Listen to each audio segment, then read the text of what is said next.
My name's Louise Hug, and I'm a pelvic health and continence physiotherapist. I run my clinic, Hug Pelvic Physiotherapy, in Palmyra, alongside Perth Reconstructive Urology. I'll be assisting you along your journey and your recovery post-vaginoplasty, where your reconstructive urologist, Dr. David Sofield, has created a new vaginal canal, which will be referred to as the Neovagina.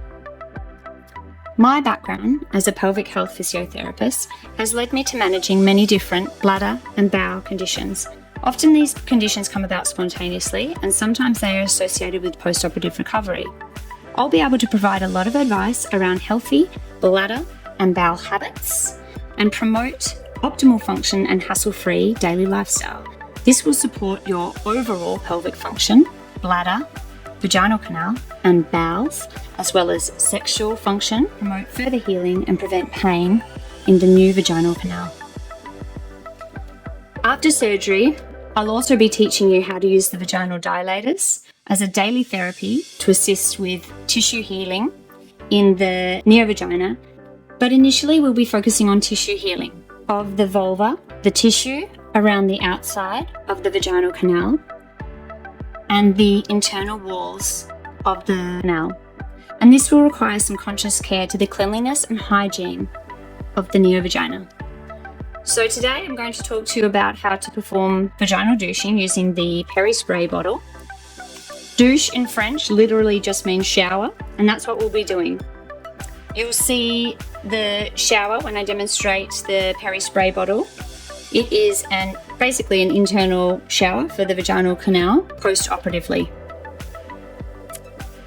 This will be performed after your catheter and packing comes out around day 7 to 10. You're most likely watching this after already having had one consult with me pre-operatively, and I've given you this post-operative pack ready to use to commence your early rehab, looking after the tissue that is healing from the surgery, minimizing risk of infection, and promoting proper healing for tissue integrity and flexibility of the internal vaginal canal, with the goal of achieving optimal function of your new vagina. So in your kit, if you haven't looked already, you have the peri spray bottle or the douche, which has the nozzle with a 60-degree angle. The nozzle pushes back down into the bottle. You can unscrew and you'll fill it up here with 400 ml of water. You also have the dilators. The dilators will start at your post-operative appointment after you've had the packing and the catheter removed. We will probably use the larger sizes because the packing has been maintaining the tissue width and length. And then as you progress at home, you might have to start with the smaller sizes and build up, because there will be some changes and some shortening of the tissue just with healing, but that's why we're doing the dilators, to try and maintain the length, width and flexibility of the tissue. You also have Surgigel to use with the dilators, safe for silicone dilators, and it is a sterile lubricating gel. We have to use something like this with the dilators and any sort of internal movement through the vaginal canal. You also have some wash cream to use in the shower to make sure that you cleanse as well as protect the tissue around the vulva and the internal vagina. You also have this, which gives you a code to the e-guide for how to use your vaginal dilators and perform your vaginal dilator therapy and progress through different stages. Instructions on how the larger dilator works with its vibration function, mirror to perform self-assessment and to check on the vaginal tissue and make sure it's healing. And there is a sample liner. Just for the early stages, we don't expect you to have any bladder leaking, but you might feel like you need it for some hygiene and getting used to any sort of discharge. You also have a sample of my organic peri balm, which is an intimate and hydration cream. It has beautiful ingredients proven to promote tissue healing and hydration, and we'll start using that after the internal sutures are healed and the stitches have come out. So just using the Surgigel in the earlier stages.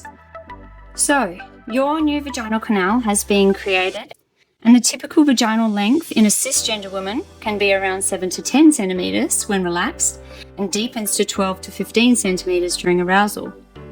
Your surgeon will aim to create a neovagina depth of 13 to 15 centimeters from the vaginal opening and up to the roof of the vaginal canal, allowing for comfortable space to start early dilation and account for some tissue shortening during the healing process. As you can see on this model, looking down into a very generic, clear-looking vulva, we have 3 openings. So the urethral opening coming down from the urethra, which is the pipe from the bladder, sits just above the vaginal canal. And then we have the vaginal opening. It doesn't sit as open and wide as that at rest. This is just a model. And we have muscles that actually clench on the outside of the vaginal canal, which actually help to close when needed and contract during states of arousal. And then the anus which is the back passage coming down from the anorectum, which would sit there. And that also has muscular sphincters around that opening as well to help control bowel function. So here in this middle opening, the vaginal opening of the vulva, is where we'll be aiming the stream of water that is coming from the peri spray for the douching process. It's important to know that naturally a neovagina post-operatively rests at a slightly more alkaline pH level of around 5.5 to 8 on the pH scale. This is slightly more alkaline to that of a cis vagina, which would be slightly more acidic. Now, this may be noticeable due to the changes in odour, which is how the douching process can help. If we make the fluid that we're using in the peri spray bottle slightly more acidic, we can encourage a slightly more acidic environment and help to manage odour. So what you will do when you prepare your peri spray bottle, you can do this either standing in the bath or standing in the shower. You'll fill the bottle with lukewarm water, just like this, before you get into the shower, and test this on the inside of your leg to make sure it's not a temperature that's too hot, because the tissue around the vulva and inside the vaginal canal will be a little bit more sensitive. We're also going to ask you to put a pinch of salt. These are salt flakes, probably a little bit fancy, but you can just use normal salt. Just a pinch of salt into the bottle, and they'll probably take longer to dissolve, to be honest, salt flakes. So if you just use normal salt, a pinch in the bottle, and then make sure that it dissolves. So we're basically creating a saline solution, which will also help guard against infections. Now, if you've been noticing a different odour, this is where we can use the vinegar, which is slightly more acidic. So just using your normal vinegar, you can get a tablespoon and put that inside the bottle, again, mixing, and this is where you can put the lid on. You can pull the nozzle out if you haven't already, and that's all ready to go in the shower as long as the temperature is correct.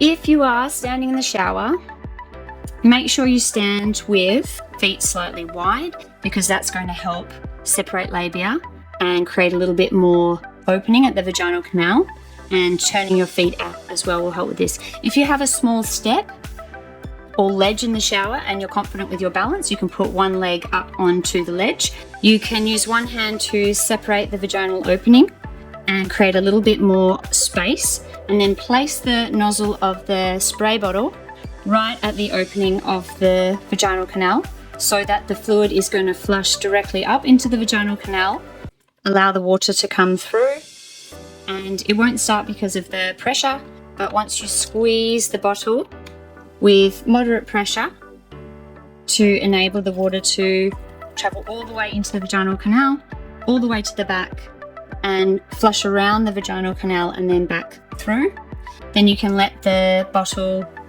open back up and squeeze again to flush again until the entire bottle is empty. Then I want you to fill the bottle back up, all the way back up to the top. You can add the tablespoon of vinegar again if we're managing any sort of odour, and you can also add the pinch of salt again and repeat this a second time so that you have completed the vaginal douche with 2 full 400ml bottles. Just shower and wash as normal. You don't need to use anything that is scented or soap based around the vulva or inside the vaginal canal. Water is fine, And we're using the salt and the vinegar, obviously, to have a healthy effect on the healing of the vaginal canal, just in this early post-operative stage. And as you get out of the shower, try not to rub vigorously with any sort of coarse towel. You may be more comfortable just to pat dry with a microfiber cloth, or take some paper towels into the bathroom with you and use the paper towels just around that area so that you're remaining nice and gentle around healing tissue. You don't need to perform this douching process every single day, so just 1 to 2 times a week is fine. And we'll start with 2 times a week in the early post-operative period until your next review with myself, and then we'll decide whether it needs to be performed more frequently than that.